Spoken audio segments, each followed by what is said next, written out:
कृष्ण परब्रह्मणे नमः। श्रीमद्भगवद्गीता त्रयोदशोऽध्यायः। क्षेत्रक्षेत्रज्ञविभागयोगः। 11వ శ్లోకం. मयि चानन्ययोगेन भक्तिरव्यभिचारिणी विविक्तदेशसेवित्वा మరతిర్జన సంసది. చిల్లర చింతలు లేని అస్థిలితమైన నా భక్తి, ఏకాంతవాస ప్రియత్వము, రచ్చలయందు వెగటు, తన్ను తాను పొగడకుండుట, డంబము లేకుండుట, పరప్రాణులను బాధింపకుండుట, మోక్ష మార్గమున స్థిరముగా నిలబడుట, మనస్సును బాగుగా నిగ్రహించుట, ఆత్మసాక్షాత్కారమునకు వైరాగ్యము చాలా అవసరము. మనస్సు శబ్దాది విషయములపైకి పరుగిడుచున్నచో ధ్యానమందు ఏకాంతము కుదరదు. జన్మ మృత్యు జరావ్యాధి దుఃఖ దోషానుదర్శనము సామాన్యంగా జనులు వార్ధక్య మరణాదులందు దుఃఖమును దోషమును గాంచుదురు. కానీ జన్మ ఎందు కాదు. ఎవరైనా పుట్టినచో సంబరపడుతురే గాని దుఃఖింపరు. కానీ భగవానుడు పుట్టుక ఎందు దోషమునే అనర్థమునే చూడవలెనని చెప్పుచున్నారు. ఏలనినా పుట్టుక వలననే తక్కిన జరావ్యాధులన్నీ ఏర్పడుచున్నవి. కావున జనన మరణ వార్ధక్యాదుల ఎందుగల దోషములను మాటి మాటికి చింతన చేయుట ముముక్షువు యొక్క పరమధర్మము. అట్లు చింతన చేసి వాని నుండి తప్పించుకొనుటకై ఆత్మజ్ఞానము బడయుటకై యత్నింపవలెను. దర్శనం అని చెప్పక అనుదర్శనం అని చెప్పుట వలన ఆయా దోషములను మరలా మరలా విచారించుచుండవలెను. దానిచే వైరాగ్యము ముముక్షత్వము తీవ్రముగా ఏర్పడగలవని భావము. ఆసక్తిరనభిస్వజ్ఞ పుత్రధార గృహాదిషు. ఆదిషు అను పదములో అనుపదములో ధనము క్షేత్రము మున్నగునవి చేరును. గృహస్థాశ్రమమునందున్న వారి వాక్యములను బాగుగా గమనించవలెను. కుటుంబము బంధువులు ధనము మున్నగునవి ఉండుటలో తప్పులేదు. కానీ వాని యందు తాదాప్యము లేకుండవలెను. 12వ శ్లోకం.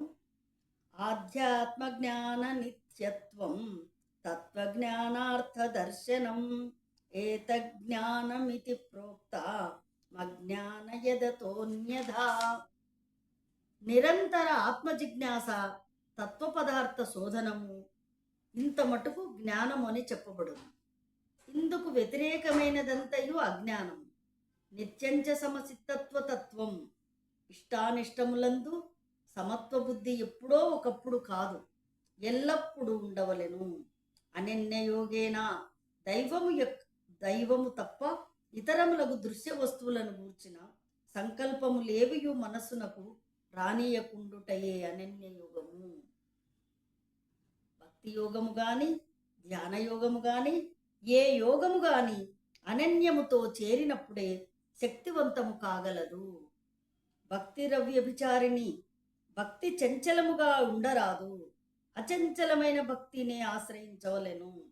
ప్రారంభ స్థితిలో అట్టి నిశ్చల భక్తి అనగా నిరంతరము దైవము పైననే మనస్సు నిలుపుట సాధ్యం కాకపోయినను ప్రయత్నాతిశయము చే అట్టి స్థితిని ఎప్పటికైనాను సాధించియే తీరవలెనని భగవానుడు చెప్తున్నాడు. వివిక్త దేశ సేవిత్వం. ప్రారంభ దశలో ప్రాపంచిక మనస్తత్వము గల జనుల వలన విక్షేపము కలుగకుండు నిమిత్తము సాధనను ఏకాంత స్థలములో కొనసాగించుట ఉత్తమం. అట్టి ఏకాంత స్థలము తమ గృహములందే ఏర్పాటు చేసుకొనవచ్చును.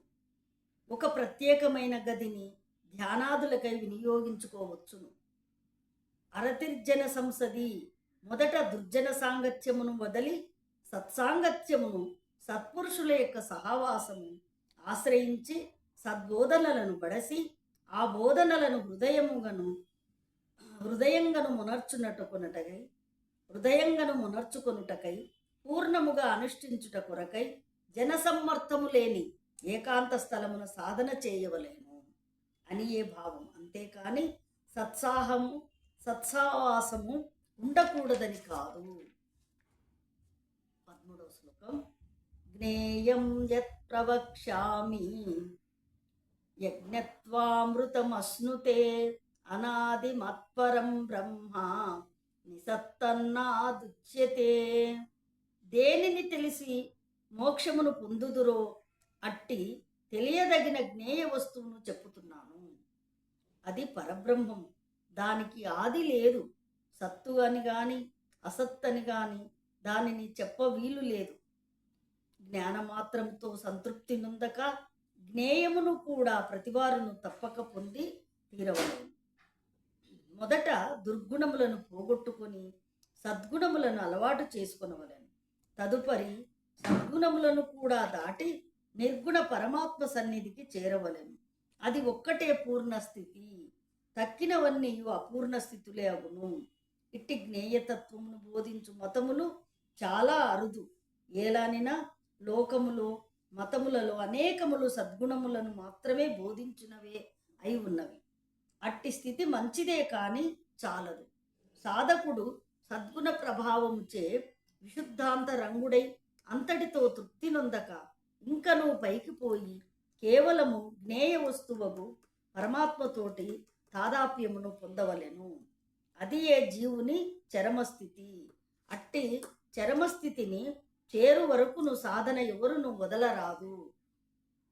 కావున గీత యందు భగవానుడు జ్ఞానగుణములతో పరితృప్తిని పొందక జ్ఞేయమును కూడా చెప్పి జీవుని అద్వైత తత్వముల మూడింటిని బోధించుట వలన ఇది పరిపూర్ణ శాస్త్రమని విఘ్నులు పలుకుతురు. ఆహా, ఎట్టి మహత్తర ఫలితము! చిన్న చిన్న ప్రాపంచిక వస్తువులపై పెనుగులాడుట కంటే మహోన్నతమైన ఈ జ్ఞేయ వస్తువును పొందుటకై జీవుడేల కృషి సల్పరాదు. 14వ శ్లోకం. సర్వతక్పాణిపాదం తత్సర్వతోక్షి శిరోముఖం సర్వతక్సుతిమల్లోకే సర్వమావృత్య తిష్టతి. ఆ బ్రహ్మము అంతటను చేతులు కాళ్ళు గలదియు, అంతటను కన్నులు తలలు ముఖములు గలదియును, అంతటను చెవులు గలదియును, ప్రపంచమునకు సమస్తమును ఆవరించి ఉన్నది. ఆ పరబ్రహ్మను సర్వత్ర నేత్రములు చెవులు ముఖములు కలిగి ఉన్నదని, సర్వత్ర నేత్రములు చెవులు ముఖములు కలిగి ఉన్నదని చెప్పుట వలన జీవులు చేయు పుణ్యపాప కార్యముల అన్నింటినీ అతడు సదా గమనించుచున్నాడని స్పష్టమగుచున్నది. ఈ సత్యమును తెలుసుకొనినచో ఎవడు పాపకార్యములు చేయగలుగును? మనస్సునందు పరమాత్మ వ్యాపించి ఉన్నందున జీవుడు చేయి ప్రతి సంకల్పమును అతని దృష్టి యందు పడుచునే ఉండునని భావము. ఈ కారణమున ఏ కార్యమైనను ఏ సంకల్పమైనను అది ఎంత రహస్యమైనది అయినప్పటికీ సర్వాంతర్యామియగు భగవంతునకు తెలియకపోదు. జీవులు తమ ఆచరణ విషయమై బహు జాగరూకులై పాపకార్యములను పాప సంకల్పములను విడనాడి సన్మార్గమునే చేపట్టవలేను.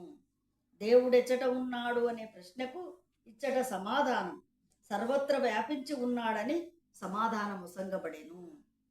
15వ శ్లోకం. సర్వేంద్రియ గుణాభాసం సర్వేంద్రియ వివర్జితం అసక్తం సర్వభృచ్చైవ నిర్గుణం గుణభోక్తృచ. ఆ పరబ్రహ్మతత్వము ఇంద్రియములతో గుణములతో కలిసినట్లుండియు కలవదు. దేనికి అంటకున్నను అన్నిటికీ తానే ఉనికి కలిగించినది. గుణరహితమయ్యు గుణములను అనుభవించున్నది అదియే. ఆ బ్రహ్మము సమస్తములైన ఇంద్రియముల యొక్క గుణములను ప్రకాశింపజేయునదియు, సమస్తేంద్రియములు లేనిదియు, దేనిని అంటనిదియు, సమస్తమును భరించునదియు, గుణరహితమైనదియు, గుణములు అనుభవించునదియు, ప్రాణుల యొక్క వెలుపలను లోపలను ఉండునదియు, కదలనిదియు, దూరముగా ఉండునదియు, కదలనదియును, అతి సూక్ష్మమై ఉండునదియు, అజ్ఞానులకు తెలియబడనిదియు, విభజింపబడనిది అయినను ప్రాణులందు విభజింపబడిన దాని వలె ఉన్నదియు, ప్రాణులను సృష్టించునదియు, పోషించునదియు, లయింపజేయునదియు, అని తెలుసుకొనదగినది. మరియు అది ప్రకాశించెడు సూర్య చంద్రాగ్ని పదార్థములకు కూడా ప్రకాశమునిచ్చునదియు, తమస్సు కంటే వేరైనదియు, జ్ఞాన స్వరూపమైనదియు, తెలియదగినదియు, జ్ఞానగుణములచే పొందదగినదియు, సమస్త ప్రాణుల యొక్క హృదయమునందు విశేషించి ఉన్నదని చెప్పబడుతున్నది. ఓం తత్సత్. ఈరోజు 15వ శ్లోకం వరకు త్రయోదశ అధ్యాయంలో చెప్పాను. రేపు 16 చెప్తాను. 16, 17, 18, 19, 20 వరకు. ఓం తత్సత్. నా వీడియో మీకు నచ్చినట్టయితే అందరూ లైక్ చేసుకోండి, సబ్స్క్రైబ్ చేసుకోండి. ధన్యవాదములు. ఓం తత్సత్. సర్వే జనా సుఖినో భవంతు.